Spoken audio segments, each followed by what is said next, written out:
Friends, welcome to electrical explanations. Solar power plant erection installation commissioning గురించి ఏవైతే tools materials మనం use చేస్తామో అందులో సిరీస్ నడుస్తుంది కదా.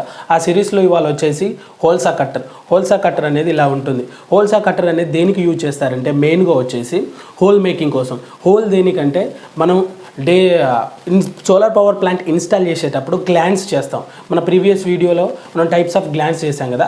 ఆ గ్లాన్స్ ఇన్స్టాల్ చేయాలి అంటే మనకు ఏదైతే టెర్మినేషన్ పాయింట్ ఉంటుందో పాయింట్ దగ్గర మనం ఎటువంటి లీకేజెస్ లేకుండా, ఎటువంటి ఎక్స్ట్రా హోల్స్ లేకుండా ఎగ్జాక్ట్ హోల్ గ్లాండ్కి కావాలి, గ్లాండ్ సైజుకి కావాలంటే ఈ హోల్సా కట్టర్ అనేది బేసిక్గా యూజ్ చేస్తాం. సైజెస్ మీద డిపెండ్ అయి ఉంటుంది. గ్లాండ్ సైజుని బట్టి హోల్సా కట్టర్ ఉంటుంది. దీంట్లో అడ్జస్టబుల్ హోల్సా కట్టర్ ఉంటుంది, నార్మల్ హోల్సా కట్టర్ ఉంటుంది.